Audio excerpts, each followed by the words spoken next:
ایک اچھا بھلا نیک شخص کس طرح سے شریر بن جاتا ہے؟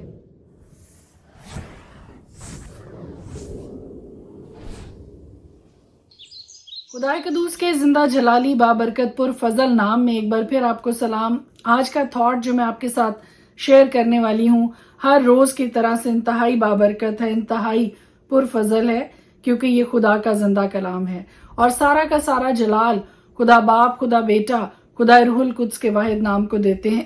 اس ساری تلاوت کے ذریعہ سے، اس سارے پروگرام کے وسیلہ سے، میرے ٹائم دینے کے لیے، آپ کا ٹائم دینے کے لیے، ساری کی ساری عزت، ساری کی ساری تعظیم، سارا کا سارا جلال خدائے قدوس کے واحد نام کو ملے۔ ایک شخص شرارتی انسان میں بدل جاتا ہے، کس طرح سے وہ شریر بن جاتا ہے یا بن سکتا ہے، اور خدا کے کلام میں واضح طور پہ لکھا ہے، مبارک ہے وہ آدمی جو شریروں کی صلاح پر نہیں چلتا۔ سب سے پہلی فیز صلاح پر چلنا۔ آپ کے ارد گرد بے شمار لوگ ہیں جو آپ کو صلاح دیتے ہیں، بلکہ ہمارے معاشرے میں سب سے پہلے مدد کی بجائے صلاح ہی دی جاتی ہے۔ پہچاننا ہم نے ہے، یہ امتیاز ہم نے کرنا ہے کہ یہ صلاح اچھی ہے یا بری ہے، یہ خدا کے پاک کلام کے مطابق ہے یا خدا کے پاک کلام کے منافی ہے۔ فیز کیا ہے؟ صلاح پر چلنا، صلاح کو سننا اور صلاح پہ چلنا، اور خطا کاروں کی راہ میں کھڑا نہیں ہوتا۔ دوسری فیز کسی بھی انسان کی زندگی میں پہلا قدم جو کوئی بھی انسان اٹھاتا ہے شریروں کی طرف، وہ یہ ہے کہ وہ ان کی صلاح کو سنتا ہے، ان کو مانتا ہے اور ان کی صلاح پر چلتا ہے۔ دوسرا فیز، دوسرا قدم جو کسی بھی انسان کی زندگی میں آ سکتا ہے، وہ یہ ہے کہ خطا کاروں کی راہ میں کھڑا نہیں ہوتا۔ اور تیسرا قدم، تیسرا فیز، تیسرا لیول جو کسی بھی انسان کو شریر بننے میں بے حد مددگار ثابت ہوتا ہے اور ٹھٹھا بازوں کی مجلس میں نہیں بیٹھتا۔ تین قدم ہیں، تین فیزز ہیں، تین لیولز ہیں۔ سب سے پہلے صلاح پہ چلنا، پھر ان کی راہ میں کھڑا ہونا۔ جب صلاح پہ چلنا شروع ہو جاتے ہیں تو پھر ان کے ساتھ راہ میں کھڑا ہونا بھی آسان ہو جاتا ہے، اور جب کھڑا ہونا شروع کر دیتے ہیں تو پھر ان کی مجلسوں میں بیٹھنا تو بالکل بھی دشوار نہیں لگتا۔ میرے عزیزو، سیکھ آج میرے لیے اور آپ کے لیے یہ ہے کہ پہلے قدم پر ہی، پہلے لیول پر ہی، پہلے فیز پر ہی نو کرنا سیکھیے۔ خدا سے یہ توفیق مانگیے کہ خداوند خدا تو ہمیں یہ شعور عطا کر، ہمیں اچھے اور برے کی پہچان عطا کر، ہمیں برے اور بھلے میں امتیاز کرنا سکھا، تاکہ ہم پہچان سکیں کہ کون سی صلاح ہمارے حق میں ہے، خدا کے پاک کلام کے مطابق ہے، اور کون سی صلاح کسی کی شرارت کا حصہ ہے۔ میرے بھائیوں، میری بہنوں، پہلے قدم پر ہی نو کرنا سیکھیے۔ اور یہ حکمت ہمارے اندر کہاں سے آئے گی؟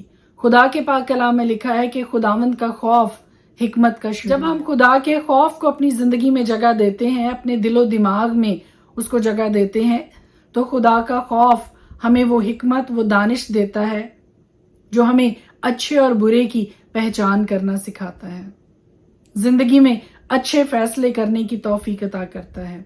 May God bless you، خداوند آپ کے ساتھ ہو، اور خدا ہم سب کو یہ توفیق عطا کرے کہ ہم نہ تو شریروں کی صلاح، نہ خطا کاروں کی راہ میں کھڑے ہوں، اور نہ ہی ٹھٹھا بازوں کی مجلس میں بیٹھیں۔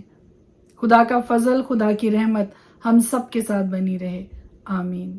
خدا کے پاک کلام میں سے آج ہم دیکھیں گے مکاشفہ کی کتاب، اس کا 16 باب۔ پھر میں نے مقدس میں سے کسی کو بڑی آواز سے ان 7 فرشتوں سے یہ کہتے سنا کہ جاؤ، خدا کے قہر کے 7 پیالوں کو زمین پر الٹ دو۔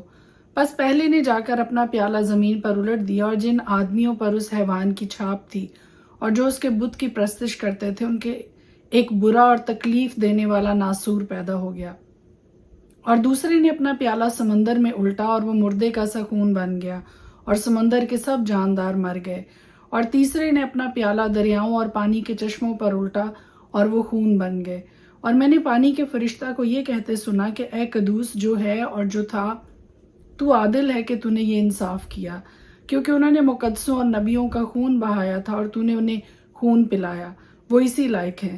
پھر میں نے قربان گاہ میں سے یہ آواز سنی کہ اے خداوند خدا قادر مطلق، بے شک تیرے فیصلے درست اور راست ہیں۔ چوتھے نے اپنا پیالہ سورج پر الٹا، اور اسے آدمیوں کو آگ سے جھلس دینے کا اختیار دیا گیا، اور آدمی سخت گرمی سے جھلس گئے اور انہوں نے خدا کے نام کی نسبت کفر بکا جو ان آفتوں پر اختیار رکھتا ہے، اور توبہ نہ کی کہ اس کی تمجید کرتے۔ میں نے اپنا پیالہ اس حیوان کے تخت پر الٹا اور اس کی بادشاہی میں اندھیرا چھا گیا، اور درد کے مارے لوگ اپنی زبانیں کاٹنے لگے اور اپنے دکھوں اور ناسوروں کے باعث آسمان کے خدا کی نسبت کفر بکنے لگے اور اپنے کاموں سے توبہ نہ کی۔ اور چھٹے نے اپنا پیالہ بڑے دریا یعنی فرات پر الٹا اور اس کا پانی سوکھ گیا تاکہ مشرق سے آنے والے بادشاہوں کے لیے راہ تیار ہو جائے۔ پھر میں نے اس اژدہا کے منہ سے اور اس حیوان کے منہ سے اور اس جھوٹے نبی کے منہ سے 3 ناپاک روحیں مینڈکوں کی صورت میں نکلتے دیکھی۔ یہ شیاطین کی نشان دکھانے والی روحیں ہیں جو قادر مطلق خدا کے روز عظیم کی لڑائی کے واسطے جمع کرنے کے لیے ساری دنیا کے بادشاہوں کے پاس نکل کر جاتی ہیں۔ دیکھو میں چور کی طرح آتا ہوں، مبارک وہ ہے جو جاگتا ہے اور اپنی پوشاک کی حفاظت کرتا ہے تاکہ ننگا نہ پھرے اور لوگ اس کی برہنگی نہ دیکھیں۔ اور انہوں نے ان کو اس جگہ جمع کیا جس کا نام عبرانی میں ہر مجدون ہے۔ اور ساتویں نے اپنا پیالہ ہوا پر الٹا اور مقدس کے تخت کی طرف سے بڑی زور سے آواز آئی کہ ہو چکا۔ پھر بجلیاں اور آوازیں اور گرجیں پیدا ہوئیں اور ایک ایسا بڑا بھونچال آیا کہ جب سے انسان زمین پر پیدا ہوئے ایسا بڑا اور سخت بھونچال کبھی نہ آیا۔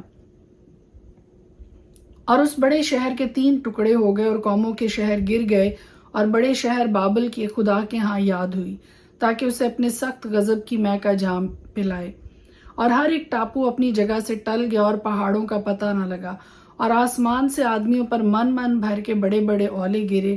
اور چونکہ یہ آفت نہایت سخت تھی اس لیے لوگوں نے اولوں کی آفت کے باعث خدا کی نسبت کفر بکا۔ پرانے عہد نامہ میں سے آج ہم دیکھیں گے زبور کی کتاب، اس کا پہلا باب۔ مبارک ہے وہ آدمی جو شریروں کی صلاح پر نہیں چلتا اور خطا کاروں کی راہ میں کھڑا نہیں ہوتا اور ٹھٹھا بازوں کی مجلس میں نہیں بیٹھتا۔ خداوند کی شریعت میں اس کی خوشنودی ہے اور اسی کی شریعت پر دن رات اس کا دھیان رہتا ہے۔ وہ اس درخت کی مانند ہوگا جو پانی کی ندیوں کے پاس لگایا گیا ہے، جو اپنے وقت پر پھلتا ہے اور جس کا پتا بھی نہیں مرجھاتا۔ سو جو کچھ وہ کرے بارور ہوگا۔ شریر ایسے نہیں بلکہ وہ بھوسے کی مانند ہے جسے ہوا اڑا لے جاتی ہے۔ اس لیے شریر عدالت میں قائم نہ رہیں گے، نہ خطا کار صادقوں کی جماعت میں، کیونکہ خداوند صادقوں کی راہ جانتا ہے پر شریروں کی راہ نابود ہو جائے گی۔ زبور 2۔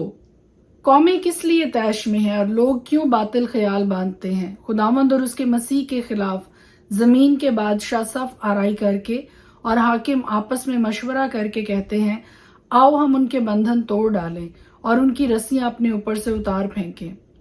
وہ جو آسمان پر تخت نشین ہے ہنسے گا، خداوند ان کا مضحکہ اڑائے گا، تب وہ اپنے غضب میں ان سے کلام کرے گا اور اپنے قہر شدید میں ان کو پریشان کر دے گا۔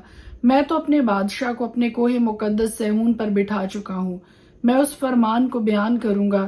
خداوند نے مجھ سے کہا، تو میرا بیٹا ہے، آج تو مجھ سے پیدا ہوا، مجھ سے مانگ اور میں قوموں کو تیری میراث کے لیے اور زمین کے انتہائی حصے تیری ملکیت کے لیے تجھے بخشوں گا۔ تو ان کو لوہے کے عصا سے توڑے گا، کمہار کے برتن کی طرح تو ان کو چکنا چور کر ڈالے گا۔ پس اب اے بادشاہو دانش مند بنو، اے زمین کے عدالت کرنے والوں تربیت پاؤ، ڈرتے ہوئے خداوند کی عبادت کرو، کانپتے ہوئے خوشی مناؤ، بیٹے کو چومو، ایسا نہ ہو کہ وہ قہر میں آئے اور تم راستہ میں ہلاک ہو جاؤ، کیونکہ اس کا غضب جلد بھڑکنے کو ہے۔ مبارک ہیں وہ سب جن کا توکل اس پر ہے۔